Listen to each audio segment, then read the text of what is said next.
Hi friends, good morning. ಹಿಂಗೆ ಬರ್ತೀವಿ ನನ್ನ ಮಗ ಕಾಣಿಸ್ತಾನೆ ನೋಡಿ. ಏನೋ ಚಳಿಗೆ ಚಾಪೆ ಹೊತ್ಕೊಂಡು ಕೂತ್ಕೊಂಡವ್ರೆ ಅಲ್ಲ ಚಿಂಟು. ಮರ್ಚಿಡೋ. Hi friends, good morning. ಅಪ್ಪ ಮೋಡ ವಾತಾವರಣ ಇನ್ನೂ ನಮ್ಮ ಬೆಂಗಳೂರಲ್ಲಿ ಏನೂ ಚಳಿ ಒಂದು ಮೋಡ ಕಡಿಮೆ ಆಗಿಲ್ಲ. ಫುಲ್ ಕಂಪ್ಲೀಟ್ ಇನ್ನೂ ಚಳಿ ಹಾಗೇ ಇದೆ. ತುಂಬ ದಿನಗಳೇ ಆಗೋಯಿತು ನನ್ನ ಬ್ಲಾಗ್ ಮಾಡಿ ಅಥವಾ ಶುರು ಮಾಡಿ. ಇಲ್ಲ ಇನ್ಮೇಲೆ ಹೇಳೋದೇ ಇಲ್ಲ ನಾನು. ಇನ್ಮೇಲೆ ಮಾಡ್ತೀನಿ ಅವೆಲ್ಲ ಹೇಳೋಕ್ಕೆ ಹೋಗಲ್ಲ. ಯಾವತ್ತೂ ಅಷ್ಟೇ ಹೇಳಿ ಮಾಡಬಾರ್ದಂತೆ, ಮಾಡಿ ತೋರಿಸ್ಬೇಕಂತೆ. ಹಾಗಾಗಿ I will try my level best video ಹಾಕೋದಕ್ಕೆ. ಈಗ ಬೆಳಗ್ಗೆ ಎದ್ದು ವಾಕಿಂಗ್ ಎಲ್ಲ ಹೋಗಿ ಬಂದೆ. ಚಳಿ ಅಂದರೆ ಚಳಿಲಿ ಪೂರ ಹತ್ತಿ ಹಾಕೊಂಡು ಹೋಗಿದ್ದು. ಮುಲ ಅಂತ ಇದೆ ಕಿವಿ ಎಲ್ಲ ಹತ್ತಿ ಹಾಕ್ಕೊಂಡ್ರೆ ಒಂಥರ ಅನಿಸ್ತಾ ಇದೆ. ಇವಾಗ ನಮ್ಮ ಡೇ ಶುರುವಾಗಿದೆ. ಇವತ್ತು ಫ್ರೈಡೇ, ಡೇಟ್ ಬಂದು 5 ಡಿಸೆಂಬರ್ 5ನೇ ತಾರೀಕಿನ ಬ್ಲಾಗ್ ಇದಾಗಿರುತ್ತೆ. ಈಗ ಪಟ ಅಂತ ಹೇಳಿ ನಮ್ಮ ಕೆಲಸ ಫಸ್ಟು ಕಿಚನ್ ಹೋಗಿ ಕೆಲಸ ಮಾಡೋಣ. ಆಮೇಲೆ ಉಳಿದಿದ್ದು ಇನ್ನೂ ಇತ್ತು ನೋಡಿ. ಎಷ್ಟು ಕತ್ಲೆ ಇದೆ, ಎಷ್ಟೆಲ್ಲ ಮೋಡ ವಾತಾವರಣ ಇದೆ ಅಂತ ಲೈಟ್ ಹಾಕ್ಕೊಂಡು ಕೆಲಸ ಶುರು ಮಾಡ್ತೀವಿ. ಉಬ್ಬು ಬಂದಿದೆಯಾ ಇಲ್ವಾ ಗೊತ್ತಿಲ್ಲ. ನಾನು ಎಲ್ಲೆಲ್ಲೋ ಬಚ್ಚೆಲ್ಲ ಇಕ್ಕಿದ್ದೀನಿ. ಅಟ್ಲೀಸ್ಟ್ ಒಂದು ಕೋಲ್ಡ್ ವೆದರ್ಗೆ ಚೆನ್ನಾಗಿ ಉಬ್ಬಲಿ ಅಂತ. ಏನೋ ಉಬ್ಬಿದಂಗೆ ಕಾಣಿಸ್ತಾ ಇದೆ. ಕೋಲ್ಡ್ ವೆದರ್ಗೆಲ್ಲಣ ಉಬ್ಬುತ್ತೆ. ಕೋಲ್ಡ್ ವೆದರ್ಗೆಲ್ಲಣ ಉಪ್ಪೋದು ಸ್ವಲ್ಪ ಹಾಟ್ ವೆದರ್ಗೆ.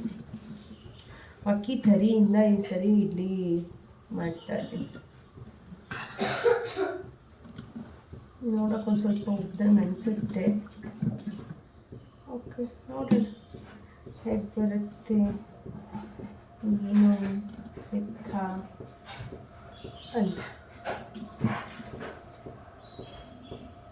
ರವೆ ಥರ ಮಾಡಿಸಿ ಅಕ್ಕಿನ ಅದರಲ್ಲಿ ಇಡ್ಲಿ ಮಾಡೋದಕ್ಕೆ ಇಟ್ಟಿದ್ದೆ. ಚಳಿ, ಮಳೆ, ಮೋಡ ಈ ಥರ ವಾತಾವರಣದಲ್ಲಿ ದೋಸೆಗಾಗ್ಬೋದು, ಇಡ್ಲಿಗಾಗ್ಬೋದು ನಾವೇನಾದರೂ ರುಬ್ಬಿಟ್ರೆ ಅಷ್ಟು ಚೆನ್ನಾಗಿ ಅದು ಉಬ್ಬಿ ಬರೋದಿಲ್ಲ. ಅದರಲ್ಲಂತೂ ಇವತ್ತು ಸ್ಪೆಷಲಾಗಿ ನಾನು ಅಕ್ಕಿ ತರಿ ಹಾಕಿಬಿಟ್ಟು ಇಡ್ಲಿಗೆ ನೆನೆಸಿಟ್ಟಿದ್ದೀನಂಥದ್ದು.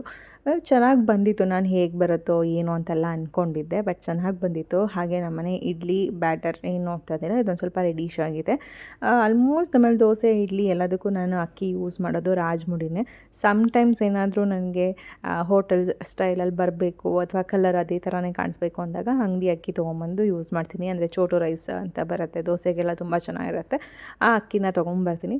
ಬಟ್ ನಮ್ಮ ಮನೆಯವ್ರಿಗೆ ಅದಷ್ಟು ಇಷ್ಟ ಆಗೋದಿಲ್ಲ. ಅವ್ರು ಯಾವಾಗಲೂ ರಾಜ್ಮುಡಿನೇ ಬಳಸೋದಕ್ಕೆ ಹೇಳ್ತಾ ಇರ್ತಾರೆ. ನಮ್ಮ ಮನೇಲಿ ಏನೇ ಮಾಡಿದ್ರು ರಾಜ್ಮುಡಿ ಅಕ್ಕಿಲೇ ಮಾಡಬೇಕು ಅಂತ. ಹಾಗಾಗಿ ಅಕ್ಕಿ ಹಿಟ್ಟಿಗಾಗ್ಬೋದು, ದೋಸೆಗಾಗ್ಬೋದು, ಇಡ್ಲಿಗಾಗ್ಬೋದು ಎಲ್ಲದಕ್ಕೂ ನಾನು ಅದೇ ರೈಸನ್ನು ಬಳಸೋದ್ರಿಂದ ಸ್ವಲ್ಪ ಕಲರ್ ಚೇಂಜ್ ಆಗುತ್ತೆ. ಸಮ್ಟೈಮ್ಸ್ ಮಕ್ಕಳು ಸ್ಕೂಲಲ್ಲೆಲ್ಲ, ಅಮ್ಮ ನಮ್ಮ ಸ್ಕೂಲಲ್ಲೆಲ್ಲ ಕಲರು ಇಡ್ಲಿ ಚೇಂಜ್ ಆಗಿದೆ, ಏನು ಸ್ಪೆಷಲ್ಲು ಅಂತ ಅಂತಿರ್ತಾರಮ್ಮ. ಎಷ್ಟೋ ಜನಕ್ಕೆ ನಾನು ಇಲ್ಲ, ನಮ್ಮ ಮನೆ ಅಕ್ಕಿನೇ ಕಲರ್ ಇರೋದು ಹೀಗೆ ಅಂತ ಹೇಳ್ತಾ ಇರ್ತೀವಿ. ಅವಾಗವಾಗ ಒಂದು ಸ್ವಲ್ಪ ನೀನು ವೈಟ್ ಇಡ್ಲಿ ಮಾಡಮ್ಮ ಅಂತ ಕೇಳ್ತಿರ್ತಾರೆ. ಆ ಟೈಮಲ್ಲಿ ಮಾತ್ರ ಅಂಗಡಿ ಅಕ್ಕಿನ ಯೂಸ್ ಮಾಡಿ ಮಾಡುವಂಥದ್ದು. ಇಲ್ಲಾಂದರೆ ನಾರ್ಮಲ್ ನಮ್ಮ ಮನೇಲಿ ರೆಡ್ ರೈಸೇ. ಆನಂತರ ಇದಕ್ಕೆ ಸೂಪರಾಗಿರೋಂಥ ಒಂದು ಟೊಮೆಟೊ ಚಟ್ನಿ ಮಾಡ್ತಾಯಿದ್ದೀನಿ. ಇದಂತೂ ನಮ್ಮ ಮನೇಲಿ ನನ್ನ ಮಗನಿಗೆ, ನನಗೆ, ನನ್ನ ಮಗಳಿಗೆ ಎಲ್ಲರಿಗೂ ಮೋಸ್ಟ್ ಫೇವ್ರೆಟ್ ಅಂತ ಹೇಳ್ಬೋದು. ನಂಗೆ ಆ ರೆಡ್ ಚಟ್ನಿ ಅಷ್ಟು ಇಷ್ಟ ಆಗುತ್ತೆ. ಸೇಮ್ ಹೋಟೆಲ್ ಥರನೇ ನಾವು ಚಟ್ನಿ ಮಾಡಬೇಕು ಅಂತ ಅಂದರೆ ಬಾಣಲಿಯಲ್ಲಿ ಸ್ವಲ್ಪ ಎಣ್ಣೆ ಹಾಕಿ ಈರುಳ್ಳಿ, ಬೆಳ್ಳುಳ್ಳಿ, ಟೊಮೆಟೊ, ಖಾರಕ್ಕೆ ಸ್ವಲ್ಪ ಹಸಿಮೆಣ್ಸಿನ್ಕಾಯಿ, ಕಲ್ಲರಿಗೆ ಬಂದು ನಾನಿಲ್ಲಿ ಬ್ಯಾಡಿಗೆ ಮೆಣಸಿನ್ಕಾಯಿನ ಹಾಕಿರೋವಂಥದ್ದು. ಇದಿಷ್ಟನ್ನು ಎಣ್ಣೆಯಲ್ಲಿ ಹುರ್ಕೋಬೇಕು ಚೆನ್ನಾಗಿ. ಸ್ವಲ್ಪ ಹುಣಸೆ ಹಣ್ಣನ್ನು ಕೂಡ ಹಾಕ್ಕೊಂಡಿದ್ದೀನಿ, ಯಾಕಂದರೆ ಚೂರು ಹುಳಿ ಟೇಸ್ಟ್ ಕೊಡಲಿ ಅಂತ. ಯಾಕಂದರೆ ನಾನು ನಾಟಿ ಟೊಮೆಟೊ ಬಳಸಿಲ್ಲ, ಆ್ಯಪಲ್ ಟೊಮೆಟೊ ಬಳಸಿರೋದು. ನಾಟಿ ಟೊಮೆಟೊ ಏನಾದರೂ ಹಾಕಿದರೆ ಹುಣಸೆ ಹಣ್ಣು ಹಾಕೋದು ಬೇಡ. ನಾನು ಆ್ಯಪಲ್ ಟೊಮೆಟೊ ಹಾಕಿರೋದ್ರಿಂದ ಒಂದು ಸ್ವಲ್ಪ ಹುಣಸೆ ಹಣ್ಣು ಕೂಡ ಆ್ಯಡ್ ಮಾಡಿ ಅದನ್ನೆಲ್ಲ ಚೆನ್ನಾಗಿ ಫ್ರೈ ಮಾಡಿಕೊಂಡು, ಆನಂತರ ನಾನು ಅದಕ್ಕೆ ತುರಿದಿಟ್ಕೊಂಡಿರುವಂತಹ ತೆಂಗಿನಕಾಯಿನೂ ಕೂಡ ಆ್ಯಡ್ ಮಾಡಿ ಸ್ವಲ್ಪ ಬಿಸಿ ಮಾಡಿಬಿಟ್ಟು ಗ್ಯಾಸ್ನ ಆಫ್ ಮಾಡಿದ್ದೀನಿ. ಆನಂತರ ಇಲ್ಲಿ ಇಡ್ಲಿನೂ ಕೂಡ ಬೆಂದಿದ್ದೆಲ್ಲ ಆಗಿತ್ತು. ಸಕ್ಕತ್ತಾಗಿತ್ತು. ಮರಳಾಗಿ ಉದ್ರಾಗ ಒಳ್ಳೆ ರವೆ ಇಡ್ಲಿ ಥರನೇ ನನಗೆ ಫೀಲ್ ಕೊಡ್ತಾಯಿತ್ತು. ಆನಂತರ ನಾನು ಮಕ್ಕಳಿಗೆ ಸ್ನ್ಯಾಕ್ಸ್ ಎಲ್ಲನೂ ಕೂಡ ಅದನ್ನು ಕೂಡ ರೆಡಿ ಮಾಡಿಟ್ಬಿಟ್ಟೆ. ಒಂದು ಕಡೆ ಚಟ್ನಿಗೆ ಎಲ್ಲ ಹುರಿದಿಟ್ಟಿದ್ದೆ, ಅದು ತಣ್ಣಗಾಗಬೇಕಿತ್ತು. ಅಷ್ಟರಲ್ಲಿ ಇಡ್ಲಿನೂ ಕೂಡ ಎಲ್ಲ ಆಗಿತ್ತು. ಅದನ್ನೆಲ್ಲ ಹಾಟ್ ಬಾಕ್ಸಾಗಿಟ್ಟು ಮಕ್ಕಳಿಗೆ ಸ್ನ್ಯಾಕ್ಸ್ ಎಲ್ಲನೂ ಕೂಡ ರೆಡಿ ಮಾಡಿಟ್ಟು ಆನಂತರ ಇಲ್ಲಿ ನಾನೆಲ್ಲ ಹುರಿದಿಟ್ಟಿದ್ದೆ ಅದು ತಣ್ಣಗಾಗಿತ್ತು. ಈಗ ಇದಕ್ಕೆ ನಾನೊಂದು 2 ಇಡಿಯಷ್ಟು ನನ್ನ ಮುಷ್ಟಿಯಲ್ಲಿ 2 ಮುಷ್ಟಿಯಷ್ಟು ನಾನು ಅದಕ್ಕೆ ಹುರ್ಗಡ್ಲೆನ ಹಾಕಿ ಚೆನ್ನಾಗಿ ನೈಸಾಗಿ ರುಬ್ಕೊಂಡಿದ್ದೆ. ಸೇಮ್ ಡಿಟ್ಟೋ ನಿಮಗೆ ಹೊರಗಡೆ ನಾವು ಹೋಟೆಲ್ದಾಗ ಯಾವ ಥರ ಚಟ್ನಿ ತಿಂತೀವಿ, tomato chutney, same ditto red chutney, tomato chutney ಅದೇ ಥರನೇ ಇತ್ತು. ಇನ್ನೊಂದು ಸರಿ ಬೇಕಾದರೆ ನಾನು ಈ ರೆಸಿಪಿನ ಕಂಪ್ಲೀಟ್ ಕ್ಯಾಪ್ಚರ್ ಮಾಡಿಬಿಟ್ಟು ನಿಮ್ಮ ಜೊತೆ ಶೇರ್ ಮಾಡ್ತೀನಿ. ಹಾಗೆ ಮಕ್ಕಳೆಲ್ಲರೂ ಕೂಡ ಇವತ್ತು ಪೂಜೆ ಎಲ್ಲ ಮಾಡಿ ಆಗಿತ್ತು. ಇದೊಂದು ಒಂಥರ ಇವಾಗ ಟಿಪ್ಪಲ್ ಮೇಲೆ ಅವಾಗವಾಗ ಸ್ವಲ್ಪ ಫ್ಲವರ್ಸ್ನೆಲ್ಲ ಚೇಂಜ್ ಮಾಡಿ ಬೌಲ್ ಇಡ್ತಾ ಇರ್ತೀನಿ. ಹಾಗೆ ಇದೊಂದು ರಂಗೋಲಿ ಬಿಟ್ಟಿರೋದು ನನ್ನ ಮಗಳು. ಕೆಲವೊಂದು ಟೈಮಲ್ಲಿ ನನ್ನ ಮಗಳೇ ಹೊರಗಡೆ ರಂಗೋಲಿ ಬಿಡೋದಾಗ್ಬೋದು ಅಥವಾ ಇಡೀ ಮನೆ ಕ್ಲೀನ್ ಮಾಡೋದು, ಗುಸ ಗುಡಿಸೋದು, ಒರೆಸೋದು ಎಲ್ಲ ಅವರೇ ಮಾಡ್ಕೊಂಬಿಡ್ತಾರೆ. ನಾನೊಂದು ಕೆಲಸ ಮಾಡ್ತಾಯಿದ್ರೆ ಏನಾದರೂ ಅಡುಗೆ ಮೇಲೆ ಕೆಲಸ ಜಾಸ್ತಿ ಇತ್ತು ಅಂದರೆ ಸ್ವಲ್ಪ ಹೆಲ್ಪಿಂಗಾಗಿ ಎಲ್ಲ ಅವರೇ ಮಾಡ್ಕೋತಾ ಇರ್ತಾರೆ. ಮಕ್ಕಳು ತಿಂಡಿ ಎಲ್ಲ ತಿಂದು ಆಯಿತು, ಹೊರಟರು ಸ್ಕೂಲಿಗೆ. ನಾನು ಕೂಡ ಹೊರಗಡೆ ಹೋಗಿ ಒಂದು ಸ್ವಲ್ಪ ಬಟ್ಟೆ ಎಲ್ಲ ಒಣಗಾಕೋದಿತ್ತು. ಕಂಪ್ಲೀಟ್ ಬಟ್ಟೆ ಎಲ್ಲ ಒಣಗಾಕ್ದೆ. ಸಖತ್ತು ಚಳಿ ಫ್ರೆಂಡ್ಸ್, ಎಷ್ಟು ಚಳಿ ಆಗ್ತಾ ಇದೆ ಅಂದರೆ ನಮ್ಮ ಬೆಂಗಳೂರು ನಾವೆಲ್ಲೋ ಕಾಶ್ಮೀರದಲ್ಲಿದ್ದೀವಿ ಅಂತ ಹೇಳ್ಬೋದು. ಅಷ್ಟು ಕೋಲ್ಡ್ ಫೀಲ್ ಕೊಡ್ತಾ ಇದೆ. ಒಂದಷ್ಟು ಬಟ್ಟೆ ಎಲ್ಲ ಆಯಿತು, ಒಣಗಾಕ್ಬಿಟ್ಟು ಒಣಗಿರೋ ಬಟ್ಟೆ ಎಲ್ಲ ತೊಗೊಂಬಂದು ಸೋಫಾ ಮೇಲೆ ಹಾಕಿದ್ದೀನಿ. ಈಗ ಅದನ್ನೆಲ್ಲ ಮಡ್ಚಿಟ್ಟಿರಬೇಕು. ಜೊತೆಗೆ ಒಂದು ಸ್ವಲ್ಪ ಪೇಪರ್ ಕೂಡ ಓದಬೇಕು. ಇನ್ನು ಪೇಪರ್ ಓದಿಲ್ಲ, ಪೇಪರ್ ಓದ್ಬಿಟ್ಟು ಆಮೇಲೆ ಬಟ್ಟೆ ಮಡ್ಚಿಡ್ತೀನಿ. ಯಾಕಂದರೆ ಬೆಳಗ್ಗೆಯಿಂದ ನಾನ್ ಸ್ಟಾಪ್ ಬರೀ ಕೆಲಸನೇ ಮಾಡ್ತಾಯಿರ್ತೀನಿ. ಆ ಕೆಲಸಗಳ ಮಧ್ಯದಲ್ಲಿ ಸ್ವಲ್ಪ ರಿಲೀಫ್ ಅಂತ ನಾನು ಟೈಮ್ ತೊಗೊಳ್ಳೋದೆ ಒಂದು ಪೇಪರ್ ಓದೋದಕ್ಕೆ, ಇಲ್ಲಾಂದರೆ ಊಟ ಮಾಡೋದಕ್ಕೆ. ಇದೇ ನನಗೆ ಸ್ವಲ್ಪ ಟೈಮ್ ಫ್ರೀ ಅಂತ ನಾನು ಮಾಡ್ಕೊಳ್ಳೋದು, ಬಿಟ್ಟರೆ ಇನ್ನೇನೂ ಇಲ್ಲ. ಹಾಗೆ ಇಷ್ಟು ದಿನ ವ್ಲಾಗ್ ಮಾಡ್ತಾ ಇರಲಿಲ್ಲ, ಸುಮ್ಮನೆ ಕೂತಿದ್ದಾಗ ನಾನು ಏನು ಮಾಡ್ತೀನಿ ಅಂದರೆ ನಿಮಗೆ ಗೊತ್ತು, ಒಂದು ಮಾಡಿ ಕೆಲಸಗಳಿರುತ್ತೆ, ಇಲ್ಲ ಅಂತಂದರೆ ಇನ್ನೊಂದು ಕ್ರೋಷರ್ ಏನಾದರೂ ಒಂದು ಕೆಲಸ ಮಾಡ್ತಾಯಿರ್ತೀನಿ. ಹಾಗೆ ನನ್ನ ಒಂದು ಮೋಸ್ಟ್ ಲಕ್ಕಿ ಸೀರೆ ಇದು. ನನ್ನ ಲಕ್ಕಿ ಸೀರೆ ಯಾವುದು ಅಂದರೆ ಇದು ಅಂತ ಹೇಳ್ಬೋದು. ಯಾಕೆ ಅಂದರೆ ನನ್ನ ವರಮಹಾಲಕ್ಷ್ಮಿ ಹಬ್ಬಕ್ಕೆ ಆ ಒಂದು ಸ್ಟ್ಯಾಂಡಿಗೆ ನಾನು ಸೀರೆ ಉಡಿಸಿದ್ದು ಇದೇ ಸೀರೆ. ಬನಶಂಕರಮ್ಮನ ಹತ್ರ ತೊಗೊಂಬಂದಿದ್ದಂಥ ಸೀರೆ ಇದು. ನಂಗೆ ನಿಜ ಹೇಳ್ತೀನಿ, ಸೀರೆ ತರಬೇಕಾದ್ರೆ ತೊಗೊಂಬಂದ್ಮೇಲೆ ನಂಗೆ ಯಾವುದು ಐಡಿಯಾ ಇರಲಿಲ್ಲ. ಸ್ಟ್ಯಾಂಡ್ ಮಾಡಿಸ್ಬೇಕು, ನಾನೇನೋ ಒಂದು ಮಾಡಬೇಕು, ಅದಕ್ಕೆ ಇದೇ ಸೀರೆ ಚಾಯ್ಸ್ ಮಾಡಿ ಎಂಥದೂ ಇಲ್ಲ. ಎಲ್ಲ ಹೆಂಗೆ ಸರ್ಕಲ್ಲಾಗಿ ಅದೇ ಕಾಲ ಟೈಮು ಕೂಡಿ ಬರುತ್ತೆ ಅಂದರೆ, ನಾನು ಇಷ್ಟು ವರ್ಷದಿಂದ ಯೋಚನೆ ಮಾಡದೇ ಇರೋಳು. ಹತ್ತತ್ರ 4 ವರ್ಷನೇ ಆಯ್ತಾ ಬಂತು. 4 ವರ್ಷದಿಂದ ಯೋಚನೆ ಮಾಡದೇ ಇರೋಳು ಯೂಟ್ಯೂಬ್ ಶುರು ಮಾಡಿದಾಗಿಂದ. ಈ ಸೀರೆನೂ ಕೂಡ ನಾನು ಎಷ್ಟೋ ವರ್ಷಗಳಿಂದ ದೇವಸ್ಥಾನಕ್ಕೆ ಹೋಗ್ತಾಯಿದ್ದೀನಿ, ತೊಗೋಬೇಕು ಅಂತ ಒಂದ್ಸರಿನೂ ಅನಿಸಿಲ್ಲ. ಇದೇ ನನ್ನ ಫಸ್ಟ್ ಸೀರೆ, ಬನಶಂಕರಿಯಲ್ಲಿ ತೊಗೊಂಡಿದ್ದು. ಜೊತೆಗೆ ಫಸ್ಟ್ ಟೈಮ್ ಒಂದು ಲಕ್ಷ್ಮೀ ಸ್ಟ್ಯಾಂಡ್ನ ಮಾಡಿಸೋಣ ಅಂತ ಐಡಿಯಾ ಬಂದಿದ್ದು. ಆನಂತರ ಇದೇ ಸೀರೆನ ನಾನು ಸೆಲೆಕ್ಟ್ ಮಾಡಿ ಲಕ್ಷ್ಮಿಗೆ ಸ್ಟ್ಯಾಂಡಿಗೆ ಉಡಿಸಿದ್ದು. ಅದ್ಭುತವಾಗಿ ಅಮ್ಮನವ್ರು ಕಾಣಿಸ್ತಾಯಿದ್ರು. ನಮ್ಮ ಮನೆ ಲಕ್ಷ್ಮಿ ತುಂಬ ಚೆನ್ನಾಗಿ ಕಾಣಿಸ್ತಾಯಿದ್ರು ಈ ಸೀರೆಯಲ್ಲಿ. ನಾನು ಏನಂದರೆ ಏನೂ ಕೂಡ ಒಂದು ಹೂವು ಹಾಕಿಲ್ಲ, ಉಡುವೆ ಹಾಕಿಲ್ಲ, ಏನಿಲ್ಲ, ಜಸ್ಟ್ ಇದೊಂದು ಸೀರೆ ಉಡಿಸಿ ಹಾಕಿದ್ದಂಥದ್ದು ಫೋಟೋ ಇದ್ದರೆ ಹಾಕ್ತೀನಿ. ಅಷ್ಟು ಲಕ್ಷಣವಾಗಿ ಕಾಣಿಸ್ತಾ ಇತ್ತು. ಹಾಗಾಗಿ ಇವಾಗ ಇದೇ ಎಷ್ಟೋ ರೇಷ್ಮೆ ಸೀರೆಗಳು ಇನ್ನೂ ನಾನು ಕ್ರೋಶನೇ ಹಾಕಿಲ್ಲ, ಬಟ್ ಈ ಸೀರೆಗೆ ಹಾಕೋಣ ಅಂತ ಅನ್ನಿಸ್ತು. ಕೂತ್ಕೊಂಡು ಕ್ರೋಶ ಹಾಕ್ತಾಯಿದ್ದೀನಿ. ನೋಡಿ ಹೇಗೆ ಬಂದಿದೆ. ಈ ಡಿಸೈನ್ ಪೂರ್ತಿ ಆದಮೇಲೆ ಅದು ಗೊತ್ತಾಗೋದು ನನ್ನ ಪ್ರಕಾರ. ಇಲ್ಲಿ ನೋಡಿ, ಇದು ನನಗಂತೂ ಕೆಲವೊಂದು ಟೈಮಲ್ಲಿ ಯೂಟ್ಯೂಬಲ್ಲಿ ನೋಡ್ತಾ ಇರ್ತೀನಿ ಕ್ರೋಶ ಡಿಸೈನ್ಸ್ ಯಾವುದಾದ್ರೂ ಬೆಟರ್ ಆಗಿರೋದು, ನಾನು ಡಿಫ್ರೆಂಟ್ ಆಗಿರೋದು ಹಾಕೋಣ ಅಂತ. ಸಮ್ಟೈಮ್ಸ್ ನಂಗೆ ಯಾವುದು ಇಷ್ಟ ಆಗಲ್ಲ, ನಾನೇ ಥಿಂಕ್ ಮಾಡಿಬಿಟ್ಟು ನಾನೇ ಮಾಡೋವಂಥದ್ದು. ಇದಕ್ಕೆ ಇನ್ನು ಕುಚ್ಚು ಬರುತ್ತೆ. ಈ 2 ಬೀಡ್ಸ್ ಮಧ್ಯದಲ್ಲಿ ಏನಿದೆ ಇಲ್ಲಿ ಕುಚ್ಚು ಬರುತ್ತೆ. ಇದು 1 ಟೈಮ್ ಕ್ರೋಶ. ಇದು ಅಂದರೆ ಒಂದೇ ಟೈಮಲ್ಲೇ ಹಾಕ್ಕೊಂಡು ಹೋಗೋದು, ಯಾವುದೇ ಕಂಬ ಹಾಕಲ್ಲ, ಏನೂ ಇಲ್ಲ. ನಾನು ಹಾಕಬೇಕಾದ್ರೆ ತೋರಿಸ್ತೀನಿ, ವಿಡಿಯೋ ಮಾಡ್ತೀನಿ. ಇಲ್ಲಿ ನೋಡಿ, ಯಾವುದು ಕಂಬ ಹಾಕಿಲ್ಲ, ನಾನು ಬೀಡ್ಸ್ ಹಾಕಿಲ್ಲ, ಏನೂ ಇಲ್ಲ. ಒಂದೇ ಸರಿಗೆ ನಾವು ಹಾಕ್ಕೊಳ್ತಾ ಹೋಗೋದಿದು. ಸದ್ಯ ಇಷ್ಟು ಹಾಕಿದ್ದೀನಿ. ನಂಗೆ ಹಾಕೋಕ್ಕೆ ಕಾಲನೇ ಕೂಡ ಬರಲಿಲ್ಲ. ಇನ್ನು ಆದಷ್ಟು ಬೇಗ ಇನ್ನೂ ಹಾಕಬೇಕು. ನೋಡಿ ಎಷ್ಟು ಚೆನ್ನಾಗಿದೆ. ಹಾಗೂ ಇನ್ನು ಇಲ್ಲೆಲ್ಲ ಬೀಡ್ಸ್ ಹಾಕೋಣ ಅಂತ ಅಂದ್ಕೊಂಡೆ. ತುಂಬ ಗೋಲ್ಡ್ ಅಂತ ಅನಿಸ್ಬಿಡುತ್ತೆ. ಸಾಕು ಇಷ್ಟೇ, ಲುಕ್ ಚೆನ್ನಾಗಿದೆ. ಇನ್ನು ಕುಚ್ಚು ಹಾಕಿದರೆ ಇನ್ನೂ ಸೂಪರಾಗಿ ಕಾಣಿಸುತ್ತೆ. 2 ಕಲರ್ ಇರೋದ್ರಿಂದ 3 ಕಲರ್ ಇದೆ, ಅಂದರೆ ಗ್ರೀನ್, ಬ್ಲೂ ಆ್ಯಂಡ್ ಗೋಲ್ಡ್. ಹಾಗಾಗಿ ಗೋಲ್ಡ್ ಬೀಡ್ಸ್ನ ಯೂಸ್ ಮಾಡಿಕೊಂಡು ಬ್ಲೂ ಆ್ಯಂಡ್ ಗ್ರೀನ್ ಥ್ರೆಡ್ನ ಯೂಸ್ ಮಾಡ್ಕೊಂಡು ಹಾಕ್ತಾಯಿದ್ದೀನಿ. ಇದು ಹಾಕ್ಬೇಕಾದ್ರೆ ನಾನು ವೀಡಿಯೋ ಮಾಡ್ತೀನಿ, ಯಾರಿಗಾದ್ರೂ ಹೆಲ್ಪ್ ಆಗುತ್ತೆ. ಕೆಲವೊಬ್ರು ಕೇಳ್ತೀರಾ, ಅದಕ್ಕೆ ಈ ಸೀರೆನ ಸೆಲೆಕ್ಟ್ ಮಾಡಿಕೊಂಡು ಕುಚ್ಚು ಹಾಕ್ತಾಯಿದ್ದೀನಿ. ನಿಜ ಈ ಸೀರೆ ಎಷ್ಟು ಚೆನ್ನಾಗಿದೆ ಗೊತ್ತಾ ಫ್ರೆಂಡ್ಸ್. ಇದು ಹೇಳ್ದಂಗೆ ಕೇಳತ್ತೆ ನಮ್ಮ ಈ ಸೀರೆ. ಇದು ನೀಟಾಗೆ ನೋಡು, ನಾನು ಹೆಂಗೆ ಕೂತ್ಕೋ ಸೀರೆ, ನೀನು ಹಿಂಗೆ ಕೂತ್ಕೋಬೇಕು, ನೀನು ಹಿಂಗೆ ಇರಬೇಕು, ಹಾಗೆ ಕೂತ್ಕೊಳ್ಳುತ್ತಿದ್ದು. ಅಷ್ಟು ಚೆನ್ನಾಗಿದೆ ಸೀರೆ ಮಾತ್ರ. ದೇವಸ್ಥಾನದಲ್ಲಿ ತೊಗೊಂಡಿದ್ದು. ಒಂಥರ ನನ್ನ ಲಕ್ಕಿ ಸೀರೆ. ಹಾಗೆ ಒಂದು ಸುಮಾರು ಜನ ಒಂದಷ್ಟು ಸ್ಟ್ಯಾಂಡ್ಗಳೆಲ್ಲ ದೀಪಾವಳಿಲೆಲ್ಲ ಕೇಳ್ತಾ ಇದ್ರಿ, ಬಟ್ ಈಗಲೂ ನನಗೆ ಮೆಸೇಜ್ ಮಾಡ್ತಾನೆ ಇದ್ದೀರಾ. ನಾನು ಯಾವುದೂ ನಿಜ ಈಗ ಸ್ಟ್ಯಾಂಡೆಲ್ಲ ಏನೂ ಮಾಡಿಸಿಲ್ಲ, ಬಟ್ ದೀಪಾವಳಿ ಟೈಮಲ್ಲಿ ನಾನೊಂದು 50 ಸ್ಟ್ಯಾಂಡ್ ಮಾಡಿಸ್ಕೊಡ್ತೀನಿ ಅಂತ ಅಂದಿದ್ದು. 50 ಹೋಗಿ 125 130 ಆರ್ಡ್ರ್ ಬಂತು. ಆ ಟೈಮಲ್ಲಿ ನಾನು ಟೋಟಲಾಗಿ 200 ಸ್ಟ್ಯಾಂಡ್ ರೆಡಿ ಮಾಡಿಸಿದೆ. 200 ಸ್ಟ್ಯಾಂಡಲ್ಲಿ ಒಂದು ಎಲ್ಲ ಖಾಲಿಯಾಗಿ ಇನ್ನೊಂದು 13 ಅಥವಾ ಒಂದು 15 ಸ್ಟ್ಯಾಂಡ್ ಇದೆ. ಅದು ಕೂಡ ಏನಂದರೆ ಈಗ ಮಧ್ಯದಲ್ಲಿ ಒಬ್ಬೊಬ್ಬರು ಒಂದು ತಿಂಗಳು ಒಂದು 3 ಒಂದು 3 ಜನ 2 ಅಥವಾ ಈ ಥರ ಏನಾದ್ರು ಕೇಳಿ ತೊಗೋತಾ ಇದ್ದಾರೆ. ಹಾಗಾಗಿ ಇನ್ನೊಂದು 12-13 ಸ್ಟ್ಯಾಂಡ್ ಇದೆ ಅಷ್ಟೇ ಫ್ರೆಂಡ್ಸ್. ಅಷ್ಟು ಬಿಟ್ಟರೆ ಇನ್ನು ಸ್ಟ್ಯಾಂಡ್ ಇಲ್ಲ. ಇನ್ನೇನಿದ್ರು ನಿಮ್ಗೆ ಏನಾದರೂ ಬೇಕು ಅನ್ನೋರಿದ್ದರೆ ನನಗೆ ಇನ್ಫಾರ್ಮ್ ಮಾಡಿ ತೊಗೊಳ್ಳೋ ಆಗಿದ್ದರೆ ಒಂದು 12-13 ಸ್ಟ್ಯಾಂಡ್ ಇದೆ. ಅದು ಬಿಟ್ಟರೆ ನಾನು ರೆಡಿ ಮಾಡಿಸೋದು ಇನ್ನೇನಿದ್ರು ವರಮಹಾಲಕ್ಷ್ಮಿ ಹಬ್ಬದ ಟೈಮಲ್ಲೇ. ಹಾಗಾಗಿ ಮತ್ತೆ ಸ್ಟ್ಯಾಂಡ್ ಅಂತ ಕೇಳ್ತಾ ಇರಬೇಡಿ. ಇವತ್ತು ಇಡ್ಲಿ ಅಂತೂ ತುಂಬ ಚೆನ್ನಾಗಾಗಿತ್ತು. ನಾನು ಇವತ್ತು ಇಡ್ಲಿಗೆ ಒಂದು ಅಕ್ಕಿ ತರಿ ಮಾಡಿಸಿದ್ದೆ ನೋಡಿ, ಅದು ಹೇಳಬೇಕು ಅಂದ್ಕೊಂಡೆ. ಈ ಥರ ತರಿ ಮಾಡಿಸಿ ಇಟ್ಕೊಂಡಿದ್ದೀನಿ. ಯಾಕೆ ಅಂತಂದರೆ ನನಗೆ ಒತ್ತು ಶಾವಿಗೆ ಮಾಡಬೇಕು ಅಂತಂದರೆ ಅಕ್ಕಿ ಹಿಟ್ಟು ಏನಿರುತ್ತೆ ನೈಸ್ ಅಕ್ಕಿ ಹಿಟ್ಟು ಅದರಲ್ಲಿ ಮಾಡಿದ್ರೆ ಅಷ್ಟು ಚೆನ್ನಾಗಿ ಬರೋದಿಲ್ಲ. ಆಮೇಲೆ ಇನ್ನೊಂದು ಇಡ್ಲಿಗೂ ಯೂಸ್ ಆಗುತ್ತೆ. ಜೊತೆಗೆ ನಾವು ಅಕ್ಕಿ ಇದನ್ನು ನುಚ್ಚು ಮಾಡಿಸಿದ್ರೆ ಅಂದರೆ ಉಪ್ಪಿಟ್ಟಿನ ರವೆ ಥರ ನಾವು ಮಾಡಿಸಿದ್ರೆ ದಪ್ಪ ರವೆ ಥರ ಬರುತ್ತೆ ನೋಡಿ, ಅದನ್ನು ಉಪ್ಪಿಟ್ಟಿಗೆ ಯೂಸ್ ಮಾಡ್ಕೋಬೋದು. ಈ ಥರ ತರಿ ಬರುತ್ತೆ ಹಿಟ್ಟು. ಇದು ಹಿಟ್ಟು ಅಂದರೆ ನಾವು ಜರಡಿ ಹಿಡಿದು ರವೆ ಥರದ್ದೆಲ್ಲ ಮೇಲೆ ತೊಗೊಂಡಾದ್ಮೇಲೆ ನಾವು ಉಳಿದಿರುವಂಥ ತರಿ ಇಲ್ಲಿ ನೋಡಿ, ನಿಮ್ಗೆ ಗೊತ್ತಾಗುತ್ತೆ. ನಾನು ಹಿಂಗೆ ಹಾಕ್ಬೇಕಾದ್ರೇ ಗೊತ್ತಾಗುತ್ತೆ ನಿಮಗೆ.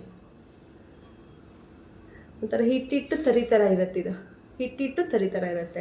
ತುಂಬ ತೆಳು ತರಿ ಹಿಟ್ಟು ಎಲ್ಲ ಸಪ್ರೇಟ್ ಆಗುತ್ತೆ. ರವೆ ಥರದ್ದೆಲ್ಲ ಸಪ್ರೇಟ್ ಆಗುತ್ತೆ ನಾವು ಜರಡಿ ಹಿಡಿಬೇಕಾದ್ರೆ. ಆ ಥರ ಹಿಟ್ಟು ಹುಳಿಯುವಂಥದ್ದು ಏನಿರುತ್ತೆ ಇದನ್ನು ನಾನು ಇವತ್ತು ಇಡ್ಲಿಗೆ ಬಳಸ್ಕೊಂಡಿರೋವಂಥದ್ದು.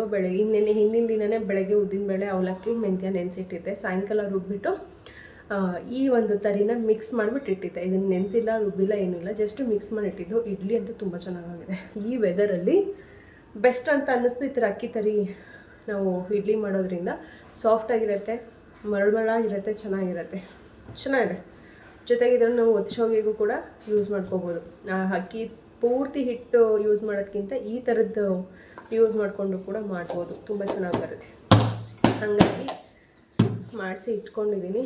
ಈಗ ಪ್ರೆಸೆಂಟ್ ಏನು ಮಾಡಬೇಕು ಅನ್ಸೋದು ಅಂದರೆ ಬಿಸಿಯಾಗಿ ಒಂದು ಲೋಟ ಕಾಫಿ ಮಾಡಿಕೊಂಡು ಕುಡಿಬೇಕನ್ಸೋದೆ. ಯಾಕಂದರೆ ಆ ವೆದರ್ ಹಾಗಿದೆ. ಒಂದು ಲೋಟ ಬಿಸಿಯಾಗಿ ಕಾಫಿ ಮಾಡ್ಕೊಂಡು ಕೈಯಲ್ಲಿ ಮಗ್ಗಿಟ್ಕೊಂಡು ಪೇಪರ್ ಓದ್ತಾ ಇದ್ದರೆ ಸೂಪರಾಗಿರುತ್ತೆ. ಈಗ ಆ ಟೈಮ್ ನಂದು ಆ ಮೂಮೆಂಟ್ನ ಎಂಜಾಯ್ ಮಾಡ್ತೀನಿ ನಾನು. ಆಮೇಲೆ ನಾನು ಉಳಿದಿದ್ದ ಕೆಲಸಗಳನ್ನ ಮಾಡ್ತಾ ಇವತ್ತಿನ ಡೇನ ಕಂಟಿನ್ಯೂ ಮಾಡ್ತೀನಿ. ನಾವಂತೂ ಹೆಣ್ಮಕ್ಳು ಬೆಳಗ್ಗೆ ಹೊತ್ತು ಎದ್ದು ಕೆಲಸ ಶುರು ಮಾಡಿದರೆ ಮನೆಯದು ಬ್ಯಾಕ್ ಟು ಬ್ಯಾಕ್ ಕೆಲಸ ಅನ್ನೋದೇ ಆಗುತ್ತೆ. ನಮಗೆ ಅಂತ ಟೈಮ್ ಸಿಗೋದೇ ಒಂದು ಮನೆಯವರು ಕೆಲಸಕ್ಕೆ ಅಂತ ಹೋದರೆ, ಮಕ್ಕಳು ಸ್ಕೂಲ್ಗೆ ಅಂತ ಹೋದರೆ. ಇಲ್ಲ ಅಂತಂದರೆ ಯಾವುದು ಟೈಮ್ ಕರೆಕ್ಟಾಗಿ ಕೆಲಸಗಳಾಗೋದಿಲ್ಲ, ಏನೂ ಇಲ್ಲ. ನಮಗೆ ಅಂತ ಒಂದು ಟೈಮೇ ಸಿಗೋದಿಲ್ಲ. ಹಾಗಾಗಿ ಈ ಥರ ಚಳಿ ವಾತಾವರಣ ಮಾಡೋದಾಗ ಒಂದು ಕಪ್ ಕಾಫಿ ಕುಡಿದ್ರೆ ಏನೋ ಮೈಂಡ್ ಸ್ವಲ್ಪ ರಿಲ್ಯಾಕ್ಸ್ ಅಂತ ಅನಿಸುತ್ತೆ. ಬೆಳಗ್ಗೆಯಿಂದ ಒಂದೇ ಸಮ ಕೆಲಸ ಮಾಡಿ ಸಾಕಾಗಿರುತ್ತೆ. ಹಾಗಾಗಿ ಆ ಟೈಮಲ್ಲಿ ಸ್ವಲ್ಪ ಕೂತ್ಕೊಂಡು ರೆಸ್ಟ್ ಮಾಡಿ ಪೇಪರ್ ಓದಿ ಆನಂತರ ನಾನು ತಿಂಡಿ ತಿನ್ನೋದಾ ಅಥವಾ ಬಟ್ಟೆ ಮಡ್ಚಿಡೋ ಅಂಥದ್ದು ಏನೇನೆಲ್ಲ ಕೆಲಸ ಇರುತ್ತೆ, ಬಟ್ಟೆ ವಾಶ್ಗೆ ಹಾಕೋದ, ಇವೆಲ್ಲ ಕೆಲಸಗಳನ್ನೆಲ್ಲ ಮುಗಿಸ್ಕೊಳ್ತೀನಿ. ಅಷ್ಟರಲ್ಲಿ ಮನೆಯವರು ಕೂಡ ಮಕ್ಕಳನ್ನ ಸ್ಕೂಲ್ಗೆಲ್ಲ ಬಿಟ್ಟು ಬಂದು ಅವರು ಸ್ವಲ್ಪ ವಾಕಿಂಗ್ ಎಲ್ಲ ಮುಗಿಸ್ಕೊಂಬರ್ತಾರೆ. ಹಾಗೆ ಏನಾದರೂ ಸೊಪ್ಪು ತೊಗೊಂಬನ್ನಿ ಅಂತ ಹೇಳಿದ್ದೆ. ನನ್ನ ಜೊತೆಗೆ ಸೊಪ್ಪು ಕೂಡ ತೊಗೊಂಬಂದಿದ್ರು. ಅದನ್ನೆಲ್ಲ ಬಿಡಿಸಿ ಅಡುಗೆಗೆಲ್ಲ ರೆಡಿ ಮಾಡಿಟ್ಟು, ಹಾಗೆ ಸೆಕೆಂಡ್ ಫ್ಲೋರಲ್ಲಿ ನನಗೆ ಕೆಲಸ ಏನೇನಿತ್ತು ಅದನ್ನೆಲ್ಲ ನೋಡಿ ಮುಗಿಸಿ, ಹೀಗೆ ಬ್ಯಾಕ್ ಟು ಬ್ಯಾಕ್ ಕೆಲಸಗಳು ನಮಗೆ ಹುಡಿಕೊಂಡು ಬರ್ತಾನೇ ಇರುತ್ತೆ. ಹೆಣ್ಮಕ್ಳಿಗಂತೂ ಫ್ರೀಯಾಗಿ ಕೂತ್ಕೊಳ್ಳೋ ಅಂಥದ್ದು ಅಥವಾ ನಮಗೇನೂ ಕೆಲಸ ಇಲ್ಲ ಇನ್ನು ರೆಸ್ಟ್ ಅಂತ ಹೇಳಿ ಕೂತ್ಕೊಳ್ಳೋದು ಅಂದರೆ ಅದು ನಾವೇ ಮಾಡ್ಕೋಬೇಕು. ಬಿಟ್ಟರೆ ಯಾವುದೂ ಕೆಲಸಗಳು ಇಲ್ಲದೆ ಫ್ರೀಯಾಗಂತೂ ಕೂರೋದಕ್ಕೆ ಸಾಧ್ಯವೇ ಇಲ್ಲ. ಹೀಗೆ ಒಂದೊಂದೇ ಕೆಲಸಗಳನ್ನೆಲ್ಲ ಮಾಡಿ ಮುಗಿಸೋಷ್ಟ್ರಲ್ಲಿ ಮಧ್ಯಾಹ್ನನೇ ಆಗೋಯಿತು. ಅವೆಲ್ಲ ಫ್ರೆಶ್ ಅಪ್ ಆದಮೇಲೆ ಆನಂತರ ಸೊಪ್ಪು ಸಾರು ಕೂಡ ಮಾಡಿದ್ದೆ. ಇವತ್ತು ಸೊಪ್ಪು ಸಾರು ಹೋಗಿ ಸೊಪ್ಪು ದಾಲ್ ಥರ ಆಗೋಗ್ಬಿಟ್ಟಿತ್ತು. ನನಗೇನದು ಇವತ್ತು ಮೊಸೊಪ್ಪು ಥರ ಟೇಸ್ಟ್ ಕೊಡ್ತಾ ಇರಲಿಲ್ಲ, ಒಳ್ಳೆ ದಾಲ್ ಥರ ಟೇಸ್ಟ್ ಕೊಡ್ತಾಯಿತ್ತು. ಅದಕ್ಕೆ ಒಂದು ಸ್ವಲ್ಪ ಬೆಳ್ಳುಳ್ಳಿ ಎಲ್ಲ ಜಾಸ್ತಿ ಹಾಕಿ ಒಗ್ಗರಣೆ ಕೊಟ್ಟು ಬಿಸಿಯಾಗಿ ಮುದ್ದೆ ಮಾಡ್ಕೊಂಡು ಮಧ್ಯಾಹ್ನ ಊಟ ಮಾಡಿದ್ದು. ಸ್ವಲ್ಪ ತುಪ್ಪ ಜಾಸ್ತಿ ಇರಬೇಕು ನನಗೆ. ಒಂದೊಂದು ಟೈಮಲ್ಲಿ ಅದೇನೋ ಗೊತ್ತಿಲ್ಲ, ತುಪ್ಪ ತಿನ್ನಬೇಕು ಅಂತ ಹೆವಿ ಇಷ್ಟ ಆಗೋಕ್ಕೆ ಶುರುವಾಗುತ್ತೆ. ಕ್ರೇವಿಂಗ್ಸ್ ಅಂತಾರಲ್ಲ ಹಾಗೆ ಈ ಮೆಂತ್ಯ ಮುದ್ದೆ ಮಾಡಿದ್ರು ಅಷ್ಟೇ ತುಪ್ಪ ಜಾಸ್ತಿ ಬೇಕು ಅನಿಸುತ್ತೆ. ಸಮ್ಟೈಮ್ಸ್ ರಾಗಿ ಮುದ್ದೆಗೂ ಕೂಡ ಇದೇ ಥರ ತುಪ್ಪನ ಜಾಸ್ತಿ ಹಾಕ್ಕೊಂಡು ಸಾರನ್ನ ಸ್ವಲ್ಪ ಹಾಕ್ಕೊಂಡು ಮುದ್ದೆ ತಿನ್ನೋದು ನಾನು. ಮಧ್ಯಾಹ್ನ ಎಲ್ಲ ಊಟ ಎಲ್ಲ ಆಯಿತು. ಆನಂತರ ನಾನು ವ್ಲಾಗ್ನ ಕಂಟಿನ್ಯೂ ಮಾಡಿದ್ದು ಮಕ್ಕಳು ಬಂದಮೇಲೆ. ಇವತ್ತು ಶುಕ್ರವಾರ ಆಗಿದ್ದರಿಂದ ದೇವಸ್ಥಾನಕ್ಕೆ ಹೋಗಬೇಕಾಗಿತ್ತು. ಅಂದರೆ ಮಕ್ಕಳನ್ನೆಲ್ಲ ಜೊತೆಲೇ ಕರ್ಕೊಂಡು ಹೋಗೋಣ ಅಂತ ಅಂದ್ಕೊಂಡಿದ್ದೆ. ಪ್ರತಿ ಸರಿನೂ ಅಷ್ಟೇ ನಾನು ಏನು ತುಪ್ಪದ ದೀಪ ಹಚ್ತೀನಿ ಬನಶಂಕರಮ್ಮಂಗೆ 5ನೇ ವಾರಕ್ಕೆ ನಾನು ಮಕ್ಕಳು ನಾವು ಎಲ್ಲ ಹೋಗಿ ಪೂಜೆ ಮಾಡಿಸ್ಕೊಂಡು ಎಲ್ಲ ಬರ್ತಾಯಿದ್ವಿ. ಬಟ್ ಈ ಸರಿ ನಾನು 5ನೇ ವಾರದಲ್ಲಿ ಮಕ್ಕಳನ್ನ ಕರ್ಕೊಂಡು ಹೋಗೋಕ್ಕಾಗಲಿಲ್ಲ. ಹಾಗಾಗಿ ಈಗ ಹೊರಟಿದ್ದೀವಿ. ಅಂದರೆ ಒಂದು ಸಂಕಲ್ಪ ಮಾಡ್ಕೊಂಡಿರ್ತೀನಿ, ಪ್ರತಿ ವರ್ಷ ನಮ್ಮ ಮನೆಯವರ ಹೆಸರಲ್ಲಿ ನಾನು ಪೂಜೆಗೆ ಕೊಡ್ತಾನೆ ಇರ್ತೀನಿ, ಅವರನ್ನು ಕೂಡ ಕರ್ಕೊಂಡು ಹೋಗ್ತಾ ಇರ್ತೀನಿ. ಹಾಗಾಗಿ ಸ್ವಲ್ಪ ಲೇಟ್ ಆಯಿತು ಕರ್ಕೊಂಡು ಹೋಗೋದು. ಇವತ್ತು ಹೆಂಗೂ ಅವರು ಫ್ರೀಯಾಗಿದ್ದರು, ಹಾಗೆ ಮಕ್ಕಳನ್ನು ಕೂಡ ಬೇಗನೆ ಎಲ್ಲ ಅವ್ರ ಕೆಲಸನ ಓದೋದು ಏನಿತ್ತೆಲ್ಲ ಮುಗಿಸ್ಕೊಂಡ್ರು. ಆನಂತರ ನಾವು ಹೊರಟ್ವಿ. ಏನಂದರೆ ನಾವು 2 ವೀಲರಲ್ಲಿ ಹೊರಡ್ತಾಯಿದ್ದೀವಿ. ಫಸ್ಟು ಅಪ್ಪ ಮಗ ಒಂದು ವೆಹಿಕಲಲ್ಲಿ ಹೋಗ್ತಿದ್ದಾರೆ, ಆನಂತರ ನಾನು ನನ್ನ ಮಗಳು ಇಬ್ಬರು ಒಂದು ವೆಹಿಕಲಲ್ಲಿ ಹೋಗ್ತಾಯಿದ್ದೀವಿ. ಯಾಕಂದರೆ ಕಾರಲ್ಲಿ ಓಡಾಡೋದು ತುಂಬ ಕಷ್ಟ, ಹೆವಿ ಟ್ರಾಫಿಕ್ ಜಾಮ್ ಆಗ್ತಾ ಇರುತ್ತೆ.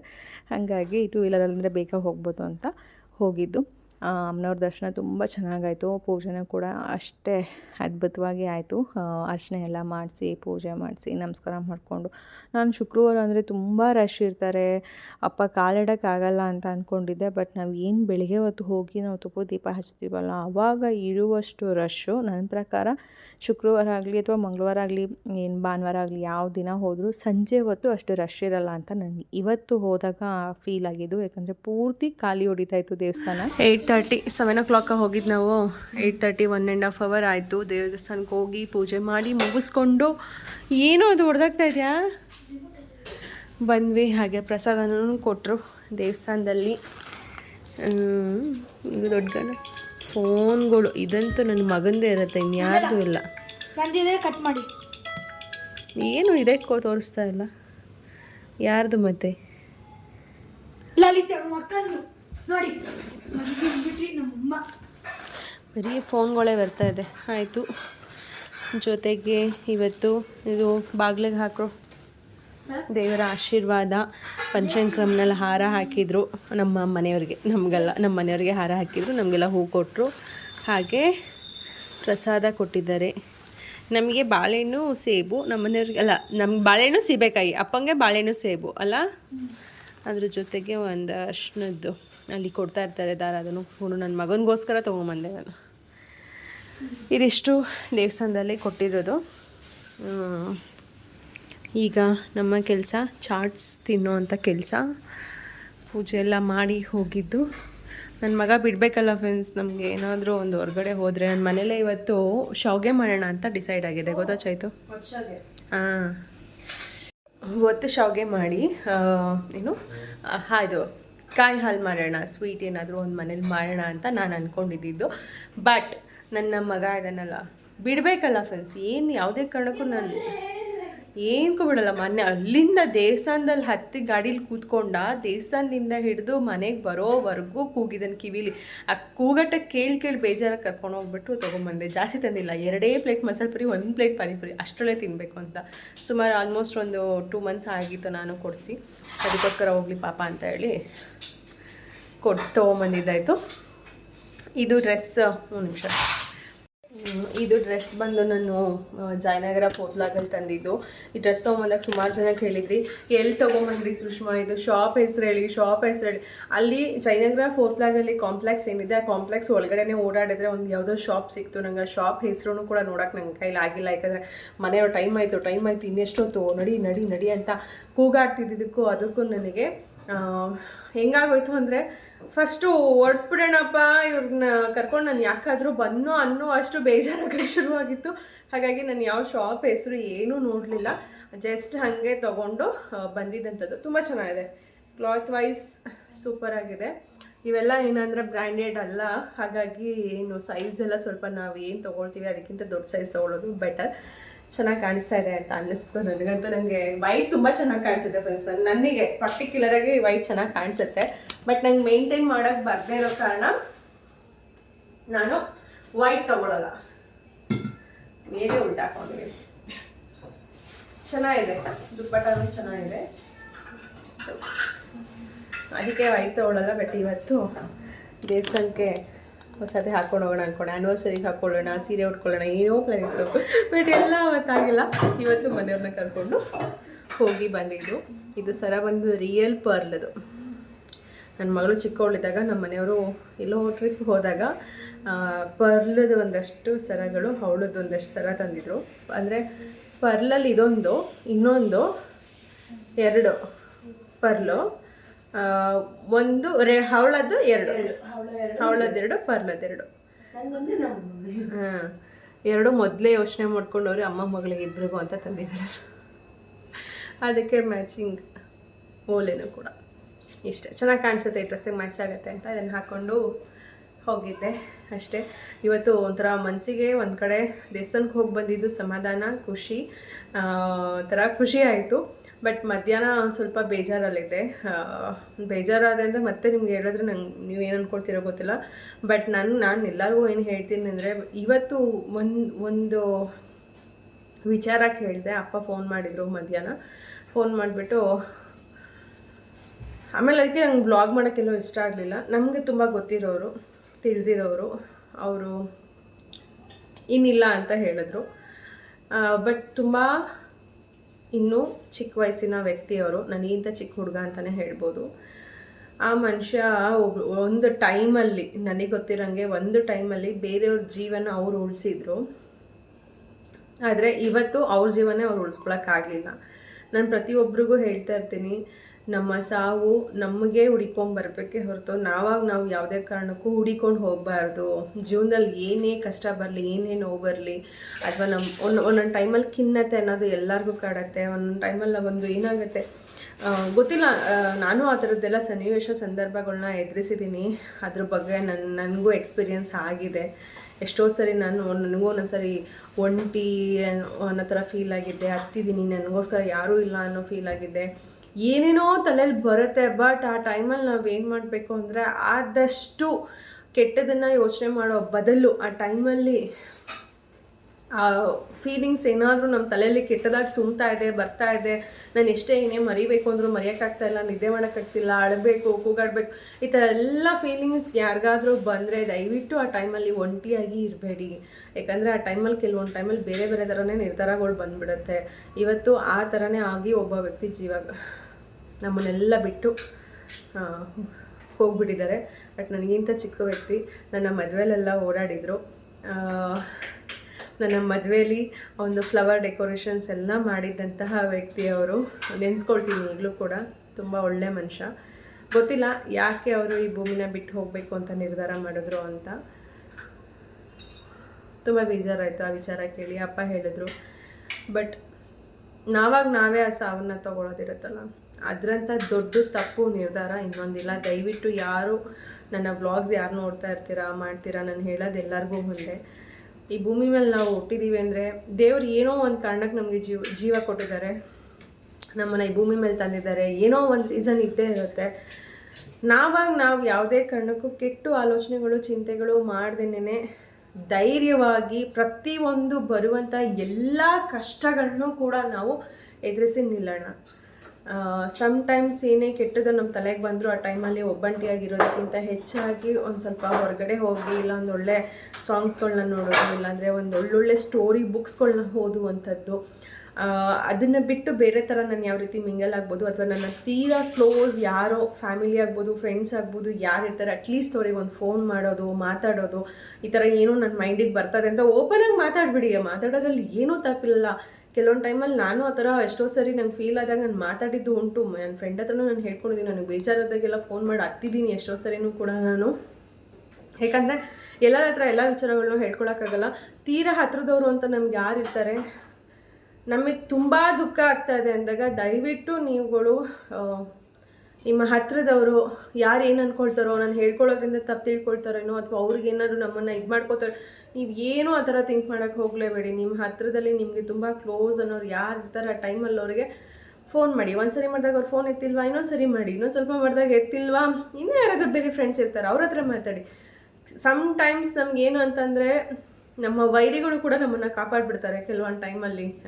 ನಮ್ಮ ಒಂದು ಸಿಚುವೇಶನ್ ಸಂದರ್ಭ ಹಂಗಿದ್ದಾಗ ಹಾಗಾಗಿ ಒಬ್ರಿಲ್ಲಾಂದ್ರೆ ಇನ್ನೊಬ್ರ ಜೊತೆ ಮಾತಾಡಿ ನಿಮ್ಮ ಮೈಂಡ್ನ ಡೈವರ್ಟ್ ಮಾಡಿಕೊಂಡು ಈ ಭೂಮಿ ಮೇಲೆ ನಾವು ಬಂದಿದ್ದೀವಿ ಅಂದರೆ ನಾವು ಏನಾದರೂ ಒಂದು ಸಾಧನೆ ಮಾಡಿ ಅಚೀವ್ಮೆಂಟ್ ಮಾಡಿ ಅಥವಾ ನಮ್ಮಿಂದ ಏನಾದರೂ ಒಂದು ಒಳ್ಳೆಯದನ್ನು 4 ಜನಕ್ಕೆ ಕೊಟ್ಟು ಹೋಗೋ ರೀತಿಯಾಗಿ ನಿರ್ಧಾರ ಮಾಡಿ. ಮಧ್ಯಾಹ್ನ ಅಪ್ಪ ಅಂತ ಹೇಳಿದ್ಮೇಲೆ ನಂಗೆ ನಿಜ ಬೇಜಾರಾಗೋಯ್ತು, ಮನ್ಸಲ್ಲಿ ಸಖತ್ ನೋವಾಯಿತು. ಹಾಗಾಗಿ ಒಂಥರ ಫುಲ್ ಮೂಡ್ ಅಪ್ಸೆಟ್ ಆದೆ, ಫೀಲ್ ಆಗಿಬಿಟ್ಟು ಬೇಡ ಒಂಥರ ಏನೂ ಬೇಡ ಆ ಥರ ಸೈಲೆಂಟಾಗಿ ಕೂತ್ಕೊಳ್ಳೋಣ ಅಂತ ಅನ್ನಿಸ್ತು. ಹಂಗೂ ಅಪ್ಪ ನೋಡೋಕ್ಕೆ ಬರ್ತೀರಾ ಅಂತ ಅಂದರು. ಬಟ್ ಇನ್ನವರು ಏನೋ ಬಾಡಿ ಎಲ್ಲ ತಂದಿಲ್ಲ ಹೀಗೆ ಅಂತೆಲ್ಲ ಹೇಳಿದ್ರಿಂದ ಹೋಗೋಕ್ಕಾಗಲಿಲ್ಲ ನೋಡೋದಕ್ಕೂ ಕೂಡ. ರೀಸೆಂಟಾಗಿ ನಿನ್ನೆನೂ ಒಬ್ಬರು ನಮಗೆ ಗೊತ್ತಿರೋರೊಬ್ಬರು ತೀರ್ಕೊಂಡ್ರು ಹಾರ್ಟ್ ಅಟ್ಯಾಕ್ನಿಂದ. ಅವರು ಪೇಪರಲ್ಲೆಲ್ಲನೂ ಕೂಡ ಬಂದಿತ್ತು ಅವ್ರ ಬಗ್ಗೆ. ಅವರು ಕೂಡ ನಮಗೆ ಗೊತ್ತಿರೋರೇ ವ್ಯಕ್ತಿ. ಯಾಕೋ ಗೊತ್ತಿಲ್ಲ, ನನ್ನ ಸುತ್ತಮುತ್ತ ಬರೀ ನೆಗೆಟಿವ್ ಎನರ್ಜಿಗಳೇ ಜಾಸ್ತಿ ಆಗಿದೆ. ಬಟ್ ನೋಡೋಣ, ಭಗವಂತನ ಮೇಲೆ ಭಾರ ಹಾಕೋಣ, ಎಲ್ಲ ಒಳ್ಳೇದಾಗುತ್ತೆ. ಇದಿಷ್ಟ ನಾನು ಹೇಳೋಕ್ಕೆ ಇಷ್ಟಪಡೋದು. ಬಟ್ ಇವತ್ತು ಏನೇನೋ ಅಂದ್ಕೊಂಡೆ, ನನ್ನ ಕೈಲಿ ಏನೂ ಆಗಲಿಲ್ಲ. ಅದಕ್ಕೋಸ್ಕರ ದೇವಸ್ಥಾನಕ್ಕೆ ಹೋಗ್ಬಿಟ್ಟು ಪೂಜೆ ಮಾಡಿಸ್ಕೊಂಡು ಒಂದು ಸಂಕಲ್ಪ ಮಾಡಿಸಿ ಯಾಚನೆ ಮಾಡಿಸ್ಕೊಂಡು ಮನೆಯವ್ರನ್ನ ಕರ್ಕೊಂಡು ಹೋಗಿ ಬಂದೆ. ಇನ್ನೇನು ಈ 2025 ವರ್ಷದ ಕೊನೆಯಲ್ಲಿ ನಿಂತಿದ್ದೀವಿ, ಕೊನೆಯ ತಿಂಗಳು. ಈ ವರ್ಷ ಯಾರಿಗೆಲ್ಲ ಒಳ್ಳೇದಾಗಿದೆಯೋ ಕೆಟ್ಟದಾಗಿದೆಯೋ ಗೊತ್ತಿಲ್ಲ. ಆದಷ್ಟು ನಮ್ಮಲ್ಲಿ ಒಳ್ಳೇದನ್ನು ತೊಗೊಂಡು ಮುಂದಕ್ಕೆ ಕಾಲಿಡೋಣ, ಕೆಟ್ಟದನ್ನೆಲ್ಲ ಇಲ್ಲೇ ಬಿಡ್ತಾ ಹೋಗ್ತಾ ಇರೋಣ. ವರ್ಷ ಕಳೆದಂಗೆ ನಮ್ಮೆಲ್ಲ ಕೆಟ್ಟ ಆಲೋಚನೆಗಳು, ಕೆಟ್ಟ ಚಿಂತೆಗಳು, ಕೆಟ್ಟದ್ದು ಅನ್ನೋದನ್ನು ಹಿಂದಕ್ಕೆ ದುಕ್ಬಿಟ್ಟು ಒಳ್ಳೇದನ್ನು ತೊಗೊಂಡು ಒಳ್ಳೆ ರೀತಿಯಾಗಿ ಹೋಗೋಣ ಅಂತ ಹೇಳೋದಕ್ಕೆ ಇಷ್ಟಪಡ್ತೀನಿ. ಅಷ್ಟೇ. ಈಗ ಆಯಿತು, ದೇವಸ್ಥಾನಕ್ಕೆಲ್ಲ ಹೋಗಿ ಬಂದು ನನ್ನ ಮಗಳು ಫುಲ್ಲು ರೆಡಿ ಮಾಡಿ ಇಟ್ಕೊಂಡು ಪಾಪ ನನ್ನ ಮಕ್ಕಳು ಕಾಯ್ತಾ ಇದ್ದಾರೆ. ನಾವೆಲ್ಲ ಒಂದು ಫೋಟೋನೂ ಕೂಡ ತಗೊಳ್ಳಿಲ್ಲ ಇವತ್ತು. ಬಾರೋ, ಲೈಟ್ ಸ್ವಲ್ಪ ದೊಡ್ಡದು ಹಾಕ್ಕೊಂಡಿದ್ರೆ ನೀಟಾಗಿ ಬರ್ತಾಯಿತ್ತು. ಲೈಟ್ ಜಾಸ್ತಿ. One second. ಈಗ ನಾವು ಕಪ್ಪು ಕಾಣ್ತೀವಿ ಫ್ರೆಂಡ್ಸ್. ನನ್ನ ಮಗ ತುಂಬ ಬ್ರೈಟಾಗಿ ಕಾಣಿಸ್ತಾನೆ. ಆ ಕಡೆ ಸೈಡಿಗೆ ನಿಲ್ಲಿ ಹೋಗಲಿ. ಹಿಂಗೆ. ಓಕೆ ಫ್ರೆಂಡ್ಸ್, ಇದಿಷ್ಟು ಇವತ್ತಿನ ಡೇ ವ್ಲಾಗ್ ಆಗಿತ್ತು. ಇಲ್ಲಿಗೆ ಈ ವ್ಲಾಗ್ನ ಕೂಡ ಎಂಡ್ ಮಾಡಿದ್ದೀನಿ. ಮತ್ತೆ ಸಿಗೋಣ ಇನ್ನೊಂದು ವ್ಲಾಗಲ್ಲಿ ಅಂತ ಹೇಳ್ತಾ bye friends. Thank you so much for watching. Bye bye. Like and share and comment and subscribe. Bye bye.